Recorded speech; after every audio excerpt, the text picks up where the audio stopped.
Audio Jungle.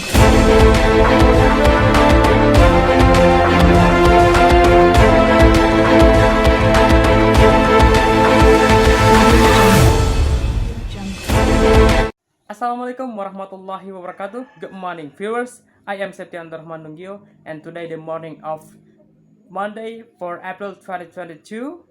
Welcome to BBC News, which will provide you a real news and taken by factual and actually.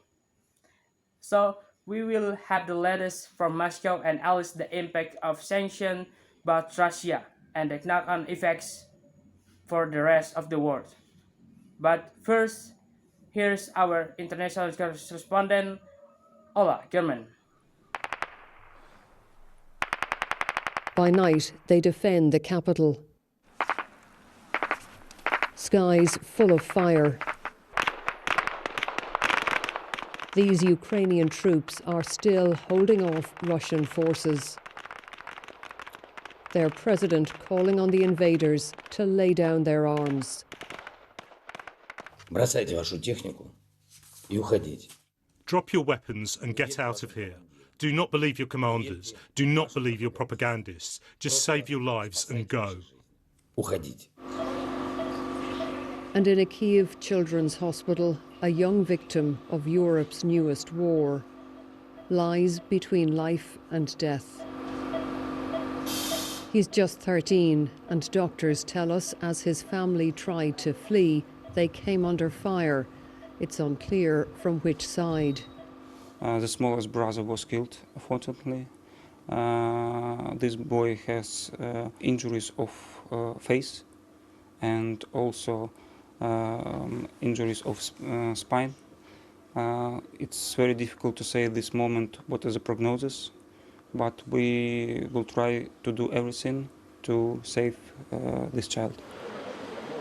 Here at Okhmadet Hospital, the largest paediatric centre in Ukraine, staff are used to battling disease. Now they have to adjust to war on their doorstep. Most of the patients have been moved to the basement for safety reasons. There was another air raid siren just as we arrived. Now, doctors here say they have enough supplies for the moment, but the World Health Organization is warning that if the situation in Kyiv gets worse, oxygen supplies could start to run out. And just outside, desperately ill children wait, with their worried mothers, to be transferred to Poland for cancer treatment no longer available here. Tom is 6 years old. Little Artyom must endure a risky journey with his mother, Marina. I'll be frank, I'm scared, but I can see another way to escape, so we have to do this.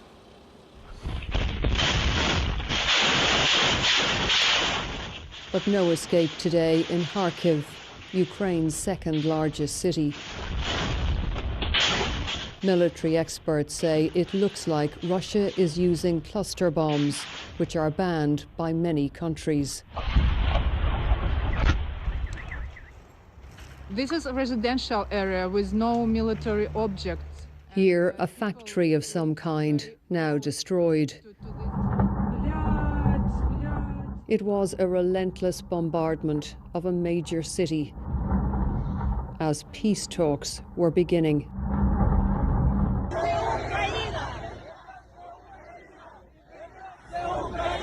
This was the reception committee for Russian troops in the port city of Berdyansk in the east. Shouts of "Go home." Back in Kyiv, the air raid sirens were wailing again, and some were rushing for the railway station, including this group of students from India. We don't know what's going to happen next, but the only thing is that we are going to go to home, and we're trying our best to go back to home, that's it. There have been reports of foreign students not being allowed on trains. But in this time of war, hopes all will be treated equally. In these hard times, I just hope it doesn't matter who's Indian, who's Pakistani, Russian, Ukrainian. We all are just people, we have certain human rights. So I guess in these hard times, we should just help each other and cooperativeness, and that's all. Many are carried to the station by fear for their children, for their city, and the lives they led until last week. Inside, it was all too much for this beloved pet. And already there are queues for food, some wondering how long it will be before supplies start to run out. Day 5 of the invasion and Ukraine still resists, but there are fears this city could be put under siege. And once again, darkness brings new danger in the capital. This time, a strike on a radar centre. The city hunkers down for another night, knowing there could be worse to come. Orla Guerin, BBC News, Kyiv. Well, the UN says more than 500,000 people have fled Ukraine since the invasion began last week. Many are travelling to Poland, which borders the west of the country. Our special correspondent Fergal Keane reports from the Ukrainian city of Lviv, close to the Polish border, on the growing refugee crisis. To the edge of desperation and beyond. In a bewildering crisis. The women and the children of Ukraine fleeing their country. You will not be allowed, the policeman shouts to the men on the stairwell. Women and children only. Tempers fray. Back and forth go the arguments and pleas.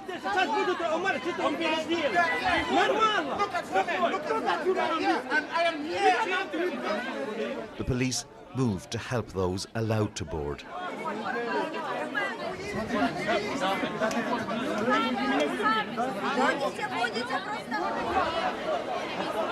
So the women and children are being pulled from the crowd on the stairs now so that they can board the train. The police, again, are outnumbered, but they are doing their best. I've seen them go down there into the crowds, try and calm people. But it's very, very difficult given the volatility of the situation. I saw you in the queue. What do you feel? What's happening here? It's awful. It's very bad. What age is your baby? 1 year. He's very scared. Of course.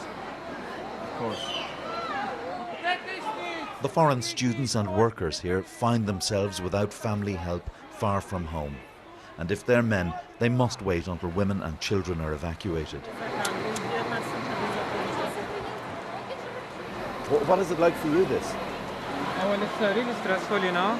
As you can see, I'm a bit nervous. I want to get on the train, but unfortunately I can't. And my visa was supposed to come out tomorrow, but I had to leave as fast as I can. So I just had to pack my stuff and leave. The UN has warned of a fast deteriorating situation as tens of thousands flee towards Western Europe. Dr. Mohammed Nassinin is a British medic trying to leave with his family. Here we just come, every people panic because they have bad situation here, and we come to try to catch it, but we saw how people, everyone, they want to go to run. This is what he's run from. The Russian shelling of Kharkiv. And this is the voice of a young woman in the city, terrorized by shelling close to her apartment. Then here we were just eating like a bit of croissant. We met Doha from Morocco as she waited for a train. I cried so much, and I just want to go home, really. I'm not safe anymore here. I left everything. I left my studies. Just pray with us, guys. Thank you so much. On platform 6, a father's farewell to his infant son. What cannot be held must be let go. Until another day. Fergal Keane, BBC News, Lviv.